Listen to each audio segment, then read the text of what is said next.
И той кличишком, ти Владо Ивайло е нагоре на бомбичката. Те не знаят. Ко става, викам, чакай, че проблеми са къмат нещо, различно отивам към Трабант. Той Трабанта по доречето, 10 метра от мен. Аз съм на страх, ти не мога да се умия, една кофа не ми стигна. Мам, гащи фърли, те нови си повикам, не ще ги фърнем, аз се усрани, в тъмното ги видя аз. То дигна, бе. Седи в едно ново сакче, винаги имам сакчета. Дум вътре гащи, планцуга не може да се стичи. Ама натурих аз дупката, тук всичко. Убих се ово, изядал на кубарите. Олекна ми тъй, айде пак. Не съм забавил много, то пипа. Не съм забавил. Гащи фърли? Гащи, долу ти ги фърли, как? Те усрани. Ама аз веднага затулих да се стича надолу и изкраши от директно. Тъй, кило две ли фърли или по? Не кило две, той сигурно ще излязва. Ластика служи.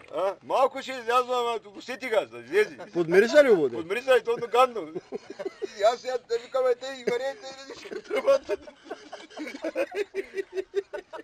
Тя имаш как Канал съм ти. Сигурно и пуснал за там записа. Не може да прави запис. Подмириса вика, то малко.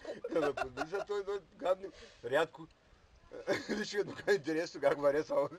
Ай се изпрее лошо ли, знаеш, ще стече надолу, трябва мама всичко оставя по пишка лошо, с комаря пипа. Нямам други гащи горни. И лоша работа на сакса.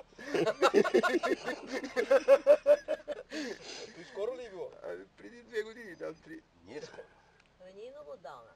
Не е много. Чикуало яхме последно по городството. У нас година не сме одили, по-нас не сме. 3 години мина вече. Както направиха тази къща там, никой не оди по този гол. Не знае, има ли риба, няма. И какво е да ще отърва кранчето? Да бе, той да чешчи, бе, болял нещо стомах, нещо да пляка отзад, как газът, нещо да си хаберлиещи мой да стане, а той няма нищо, никакви признаци преди. Оп! И както удиш риба? И шляпа, аз съм на стола. Ето с малко е се надигнал, Той е опържен кофата държи аз. Винаги ми пола кофата с вода, защото водата е ниско, да си мие ръцете и да се върши. Нощно времето и става. Пък тя за друго трябваше кофата.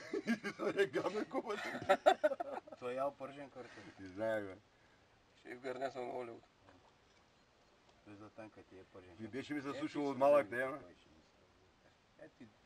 Кат малък. Чудо и тако, цяла макара жилка, гледай какво стана.